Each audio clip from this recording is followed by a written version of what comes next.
Histórias de vírus e bactérias destruindo o planeta e criando zumbis bizarros já são bem conhecidas, né?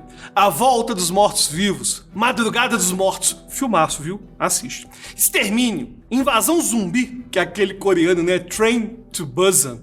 Enfim, exemplos realmente não faltam. E todos eles têm seus clichês. E é claro, a série The Last of Us não poderia ser diferente. Mas existe algo totalmente diferente e assustador em The Last of Us. A forma como que as pessoas são infectadas. O jogo, criado pela Naughty Dog em 2013 e que agora virou série da HBO, traz um inimigo real, o Cordyceps.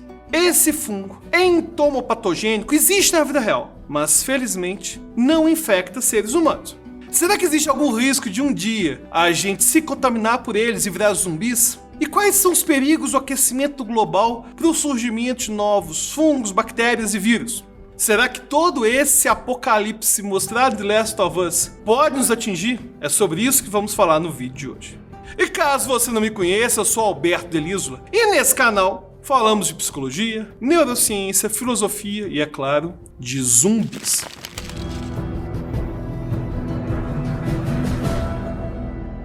No início do primeiro episódio de Last of Us, há uma transmissão de TV fictícia, ambientada em 1968, em que um epidemiologista fala de forma bem apocalíptica sobre a probabilidade de uma pandemia causada por fungos. Se um gene evolui, qualquer um pode adquirir a capacidade de penetrar no nosso cérebro e assumir o controle não de milhões de nós, mas de bilhões de nós. Bilhões de marionetes. O tipo de fungo retratado na série realmente existe. É o gênero Cordyceps. Os Cordyceps são um gênero incrível de fungos, destacando-se como verdadeiros assassinos em série no mundo dos parasitas.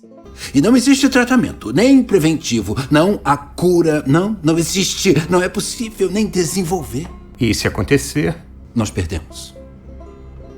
Esses fungos infectam suas vítimas com esporos mortais, mantendo-as vivas por um período prolongado, enquanto provocam alterações no comportamento de suas presas, transformando-as em zumbis. Conhecidos também pela medicina tradicional chinesa, a espécie Ophiocordyceps sinensis é apenas um exemplo desse grupo de fungos poderosos e intrigantes. Cada espécie de Cordyceps é especialista em parasitar um inseto específico, criando um exército de zumbis controlados por fungos. Imagina, a formiguinha tá lá caminhando tranquilinha para sua casa, até que ela é atacada por um fungo do gênero Cordyceps. Esse parasita incrível toma conta das funções motoras da formiga e a desvia de sua trilha habitual. E é aí que surge a etapa mais assustadora da infecção. Com o passar do tempo, o fungo controla a formiga para que ela vá para um ponto mais alto, onde as condições de umidade e temperatura são ideais para o seu desenvolvimento. No caso, o desenvolvimento do fungo. E lá a formiga finca as mandíbulas em uma superfície de tronco e morre em questão de horas. Em alguns dias, o parasita começa a se revelar do corpo imóvel da formiga. Uma haste ou um pequeno galho brota da cabeça dela. Depois de completamente desenvolvido, ele libera esporos, que vão infectar outros insetos nas proximidades e continuar esse ciclo. Parece cena de um filme de terror, né? Neil Druckmann, o diretor criativo de The Last of Us, revelou que estava em busca de uma nova forma incrível de exterminar a humanidade. E encontrou isso em uma série documental da BBC chamada Planet Earth, que mostra os efeitos assustadores do fungo do gênero Cordyceps. E ele conta que ficou fascinado com a capacidade desse fungo de controlar a mente de insetos e transformá-los em zumbis. E ele queria incorporar essa ideia na sua obra. Ao transformar as pessoas em zumbis a partir de um fungo, eles criam algo que não é comum: zumbis que são vivos. Porque tradicionalmente nos filmes de zumbis, eles são corpos de pessoas mortas que por algum motivo são reanimados na forma de um zumbi. E é por esse motivo que geralmente os zumbis são criaturas perigosas, mas muito lentas, como a gente vê em Walking Dead. A possibilidade de termos zumbis infectando pessoas vivas, mantendo grande parte das suas funções motoras funcionando, tornam muito mais críveis aquelas cenas de zumbis correndo em alta velocidade, já que são corpos que ainda estão vivos, então eles podem sim ser ágeis. O mais importante é que, na vida real, os fungos do gênero Cordyceps possuem 4 estágios de desenvolvimento: o estágio de corredor, o estágio de perseguidor, o estágio de estalador e o último estágio, o de inchado. No primeiro estágio, os humanos infectados não mostram sinais externos da sua condição. E o mesmo acontece com as formigas que estão infectadas e que também estão nesse primeiro estágio, de corredores. No começo, as formigas não se comportam de maneira diferente. Aí depois de alguns dias, você vê que o comportamento das formigas definitivamente está mudando. No videogame e na série, os primeiros sinais de infecção são os espasmos. E também vemos isso nas formigas infectadas pelo fungo. Elas têm muitas convulsões por todo o corpo. O fungo está produzindo compostos que, após serem ingeridos, produzem essas convulsões. E as formigas infectadas passam a tremer. E passam a tremer muito. Em The Last of Us, ao atingirem esse primeiro estágio, os zumbis passam a se locomover muito rapidamente e de forma constante. E o mesmo acontece com as formigas que estão infectadas e que também estão nesse primeiro estágio. Outro detalhe interessante de The Last of Us é que nesse primeiro estágio, os infectados perdem a capacidade de comunicação.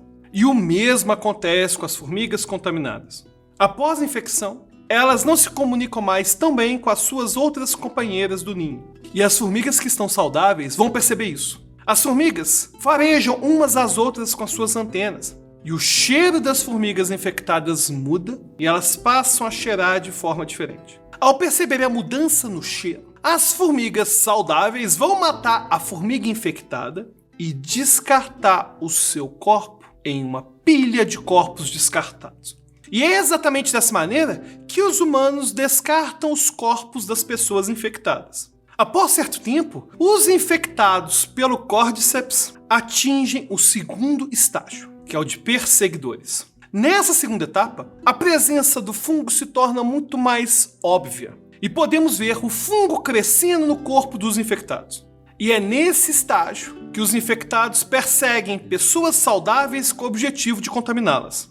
Com as formigas e com os outros insetos contaminados, acontece exatamente a mesma coisa. A presença do fungo vai ficando cada vez mais óbvia no corpo da formiga e ela passa a buscar e a perseguir novos hospedeiros para o fungo. Tanto no jogo quanto na série, o fungo se reproduz pela mordida das pessoas infectadas ou pelo contato de esporos de outros seres humanos que estão contaminados e que estão com esporos brotando no corpo deles. E tanto em The Last of Us quanto na natureza, é nesse momento que os zumbis aumentam a sua energia para começar a se espalhar e ficam vagando por aí sem rumo, buscando pessoas para serem contaminadas. Ou insetos, né?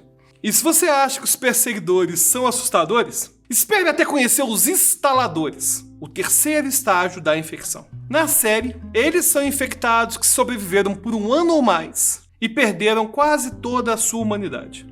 A forma do infectado mudou completamente e eles vão ficando cada vez mais parecidos com cogumelos.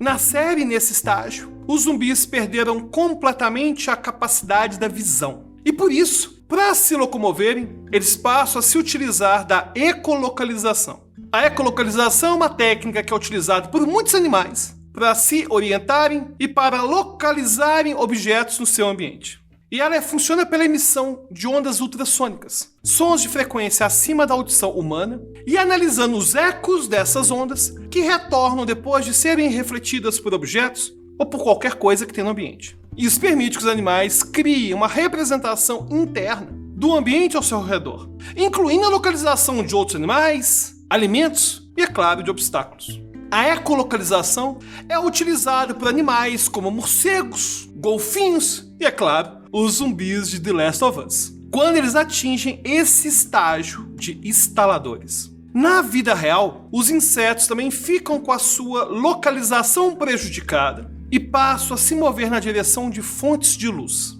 E é por isso que eles passam a escalar plantas e a buscarem pontos mais altos. Os infectados estão buscando lugares onde podem contaminar mais facilmente outros insetos. Se o inseto infectado estiver numa posição mais alta, seus esporos podem ser mais facilmente carregados pelo vento e pousar ou ser comidos por um novo hospedeiro. E por último, mas não menos assustador, temos o estado do inchado. Na série e no jogo, os inchados são infectados que estão há mais de 10 anos com a doença. Esse é o estágio final da infecção, e os infectados se tornam imensas criaturas pesadas, lentas e quase imunes a ataques. Sua força sobre-humana permite que eles destruam qualquer coisa com as suas presas, e eles também passam a produzir e a expelir substâncias tóxicas, como uma arma adicional. Na natureza, a gente também tem esse último estágio, mas tem uma grande diferença. Os insetos não ficam tanto tempo assim contaminados, nem ao menos aquele prazo de 1 ano dos instaladores que a gente vê em The Last of Us. Geralmente, os insetos morrem depois de poucas semanas da contaminação. E ao chegar nessa última etapa, nos insetos surge uma hipercontração dos músculos da mandíbula desse inseto contaminado. Aí as formigas contaminadas mordem um galho, não conseguem largar e morrem devoradas por dentro pelo fungo. Ou seja, o fungo muda completamente a sua estratégia e passa a comer tudo, inclusive o cérebro, para produzir um corpo frutífero. É quando o fungo deixará de ser uma levedura para formar um micélio. E nesse estágio, tudo dentro do corpo do inseto é só micélio. E todo o corpo do hospedeiro fica lotado de esporos. É realmente assustador. E já falamos do Cordyceps, tanto na vida real quanto no jogo. E ao descobrir que o tipo de fungo de The Last of Us realmente existe, você pode ficar se perguntando, será que corremos algum perigo? Mas antes de explicar sobre os perigos que corremos, um recadinho bem rápido. Tá gostando do vídeo? Então dá um like agora, não custa nada. E é uma forma de a gente mostrar pro algoritmo que o nosso conteúdo é sim muito relevante. E se você já é assinante do canal e já ativou o sininho, valeu demais pela força. Bom, vamos agora à pergunta mais importante desse vídeo. Será que corremos algum perigo? Sim e não. Se seu medo é de surgir um apocalipse zumbi, como aquele mostrado na série, pode ficar despreocupado. Isso não vai acontecer. Isso não vai acontecer e o motivo é o seguinte. Os fungos do gênero Cordyceps são extremamente específicos. Cada espécie de fungo criadora de insetos zumbis evoluiu para combinar com um inseto específico. Então as cepas únicas têm pouco efeito em outros organismos. Isso é, nos organismos que eles não infectam. E esse nível de especificidade é tão grande, mas tão grande, que acontece até mesmo para a mesma espécie de insetos. Por exemplo, um Cordyceps que evoluiu para infectar uma formiga na África não pode infectar uma espécie diferente de formiga que está na Ásia ou nas Américas. Para que um fungo possa atacar qualquer animal de sangue quente, seria necessário muito, mas muito trabalho evolutivo. Ou seja, para acontecer um apocalipse como aquele mostrado em The Last of Us, precisaríamos de milhões e milhões de anos de mutações e seleção natural. Mas por que eu disse que a gente não está totalmente seguro? Acabamos de passar por uma pandemia que matou milhões de pessoas no mundo todo. Ainda que não possam surgir mutações de fungos que possam controlar nosso cérebro, existem muitos vírus e bactérias que podem surgir e acabar com a humanidade toda. Além disso, temos o problema envolvendo o degelo do permafrost, que é um tipo de solo existente na região do Ártico, lá no extremo norte do planeta. É possível que o aquecimento global esteja causando o degelo do permafrost, o que pode sim liberar bactérias e vírus que estavam congelados há muito tempo. Isso representa um risco potencial para a saúde humana e para o animal, porque são patógenos que a gente nunca teve contato. E provavelmente são resistentes a muitos medicamentos que usamos hoje. Sem contar o problema da superbactéria, né? A gente está fazendo uma seleção artificial de superbactérias que em algum momento pode acabar com a humanidade. É importante que os cientistas continuem monitorando essa situação e estudando as possíveis ameaças, a fim de desenvolver medidas de prevenção e de tratamento adequadas. Obrigado a você que assistiu o vídeo até agora. Quer sugerir algum tema para os próximos vídeos? Já deixa a sua sugestão nos comentários. E é claro, se você quiser debater sobre esses temas diretamente comigo e com a nossa comunidade, participe da nossa campanha do Apoia-se. É só clicar no link da descrição e você já vai ter acesso imediato ao nosso grupo secreto do Telegram. E vai poder também ter seu nome lá no final dos próximos vídeos do canal. Até a próxima e a gente se vê lá no grupo secreto do Telegram. Até lá.